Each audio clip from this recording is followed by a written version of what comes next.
When disaster strikes, it takes a coordinated team effort to respond to the massive amount of destruction, as well as the public's needs.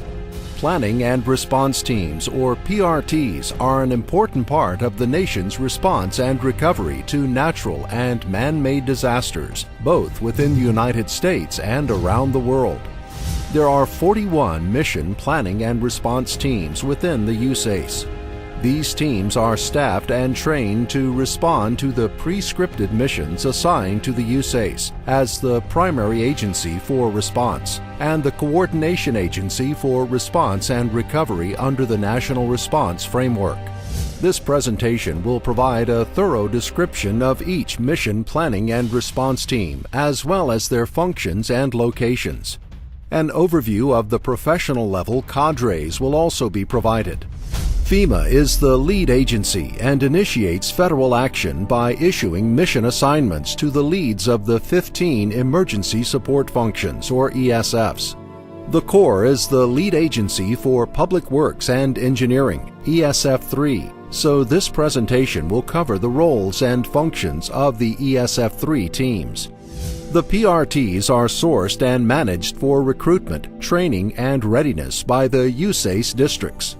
The teams support civil missions under the Stafford Act.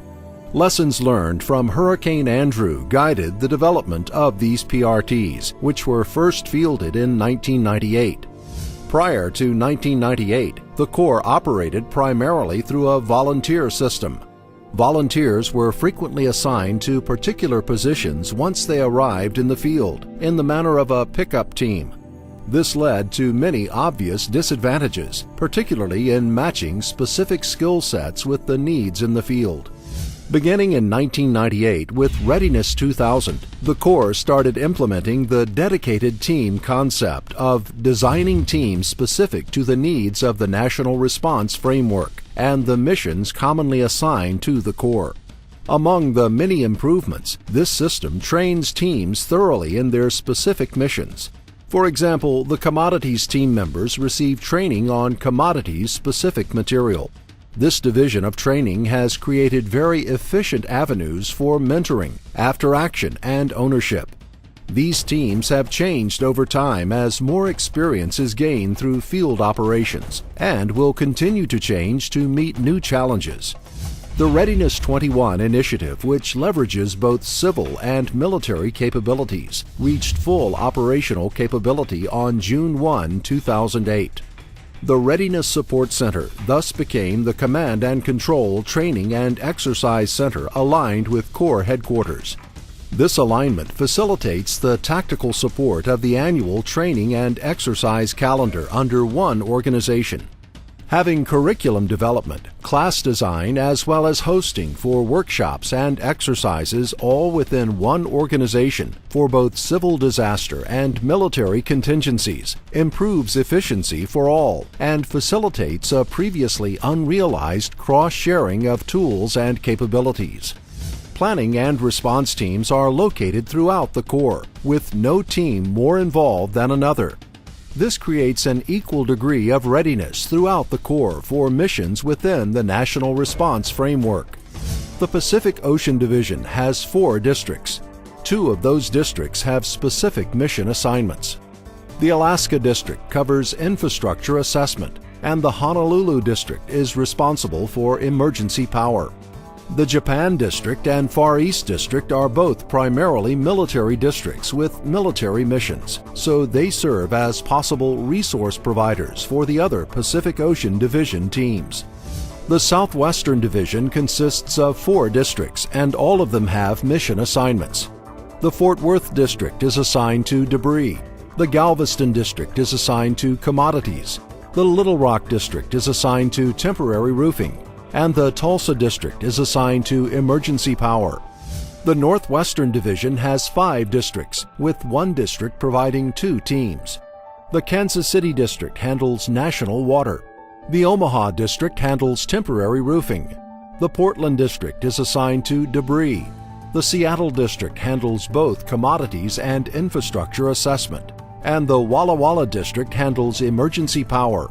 The South Pacific Division has 4 districts. with one district again providing 2 teams. The Albuquerque District is responsible for national ice. The Los Angeles District is assigned to temporary housing.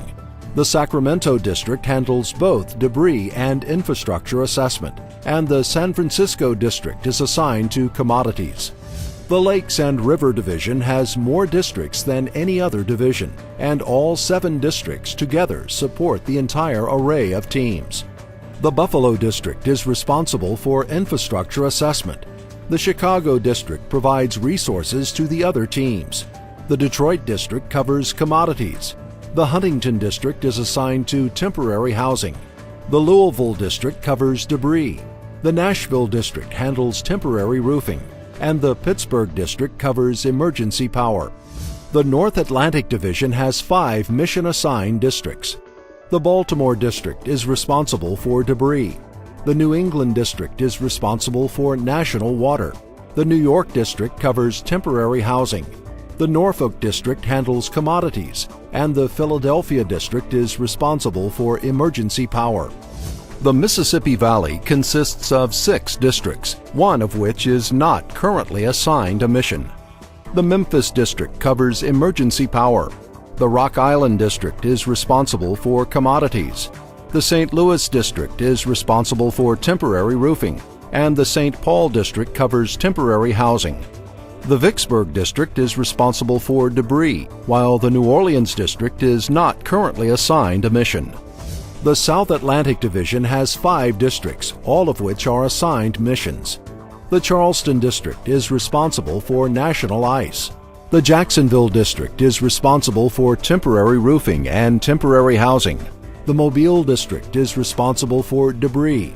The Savannah District is responsible for emergency power, and the Wilmington District is responsible for commodities. Major subordinate commands have the option to deploy and use organic PRTs if not engaged, or may request support from HQ USACE. The PRTs are configured to provide trained personnel at every organizational level necessary for mission execution, including at the district, Recovery Field Office or RFO, Joint Field Office or JFO, Staging Operations, Emergency Field Office or EFO, the National Response Coordination Center or NRCC, and the Regional Response Coordination Center or RRCC. PRTs are designated as either Response, which includes the National Ice, National Water, Commodities, Urban Search and Rescue, and Power Teams, or Recovery, which includes debris, roofing, housing, and infrastructure assessment. Each PRT is divided into 2 elements, management and support. The management element is the initial cell requested for deployment. The support element is requested as required. The PRTs will be placed on alert only when there is an imminent threat or when an event has occurred that could result in a FEMA mission assignment. The number of PRTs alerted will vary depending on the specific event. For a major event, the top 3 to 4 PRTs will be alerted in each potential mission area. The PRTs are always on alert for events within their major subordinate command area of operations or AO. Once on alert, the PRTs are required to be in transit within 6 hours of deployment notification. The teams are structured to fit core operations. The positions that are common to all planning and response teams are an ESF-3 action officer, a mission manager, a mission specialist, and a contract specialist. Support members are added to teams in accordance with mission needs, particularly in extended missions during a heavy catastrophic disaster. Additional staff for night shifts may be required. The ESF-3 action officer plays the role of the program manager, working at the Joint Field Office or JFO for the ESF-3 team leader by overseeing scoping, tasking, and coordination issues. They are located with 27 other federal agencies so that manpower is readily available to make changes, help eradicate issues in the field, and support the mission manager. During recovery missions, the Corps Mission Manager functions as the project manager, working out of the Recovery Field Office or RFO for the Corps Division Forward Commander. The mission manager is responsible for executing all aspects of the mission from his position at a federal or state staging area. The mission specialist for the recovery mission also works in the RFO at a federal or state staging area. The mission specialist supports the mission manager and provides briefing documents, data collections, and upward reporting requirements. They also stand in for the mission manager as required. The contract specialist for the recovery missions works within the RFO, providing contract support to the mission manager and the contracting officer. This position is the SME on the ACI contract for their mission and joins the staff of the district's contracting officer. The contracting officer has the primary responsibilities for all the contracting operations, with the exception of national ice and national water. Mission subject matter experts are technically experienced experts in a specific field who provide support to PRTs, FEMA, as well as state and local governments. They usually deploy for 10 to 12 days, but SMEs deployed in support of large debris missions may work up to 30 days.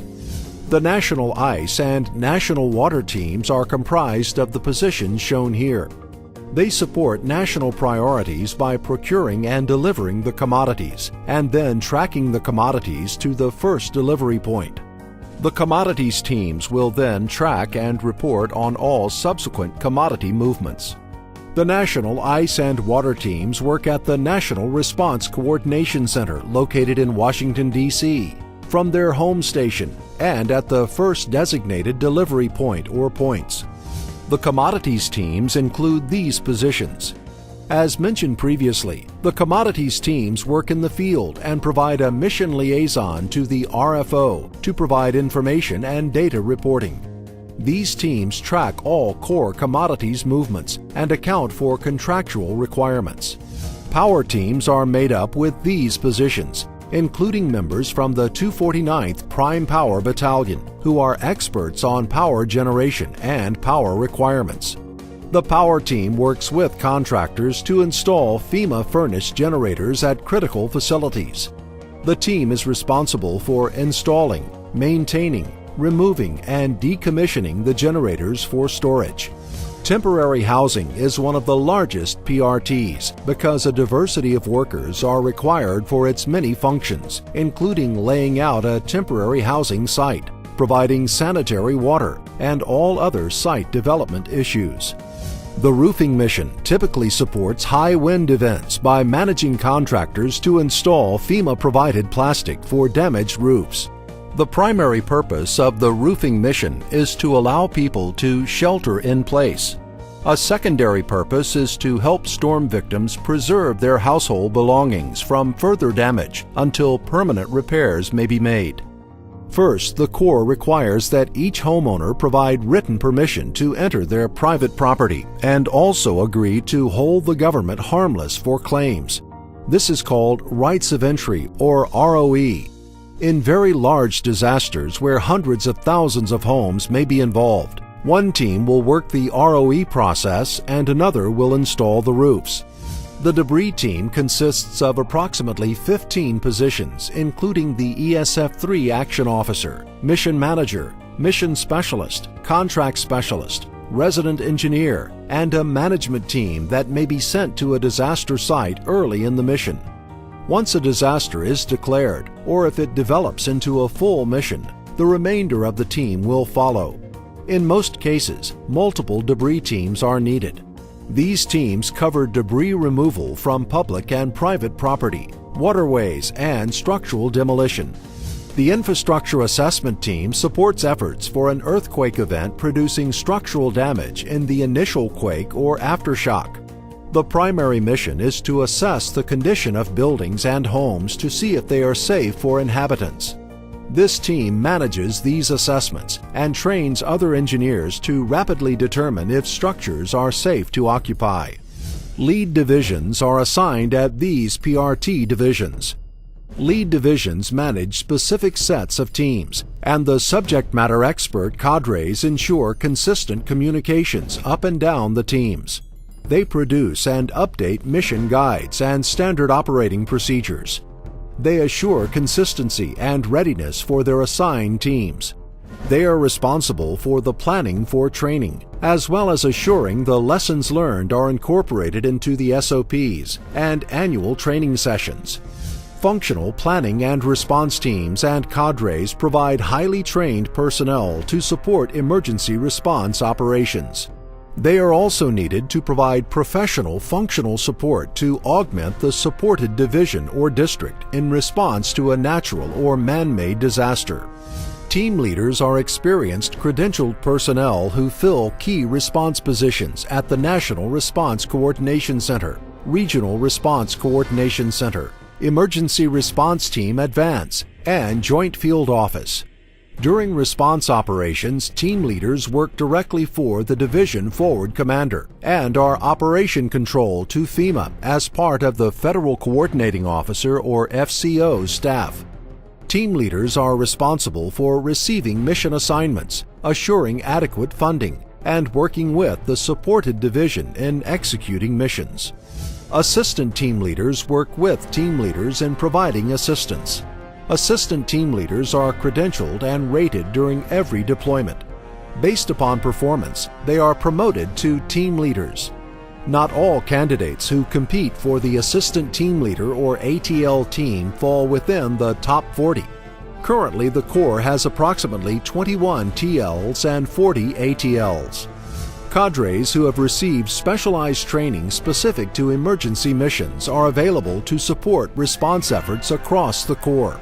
For example, the GIS cadre provides Geographic Information System support to the National Response Coordination Center, the Regional Response Coordination Center, the Joint Field Office, and the supported division or district.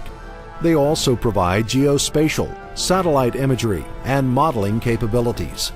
Urban Search and Rescue, or US&R, is composed of structural engineers specially trained in shoring, crane rigging, and mitigating hazards that may cause a collapse. The Local Government Liaison Cadre is located at the local government level of the Emergency Operations Center. It keeps the local government informed of Corps missions and programs and communicates local information back to the Corps. This cadre serves as the eyes and ears on the ground for the Corps. Members of this cadre are nominated annually and are required to fulfill 1 week in a residency training course. This presentation has provided a brief overview of each mission planning and response team, as well as their functions and locations. It has also described the professional level cadres and their functions.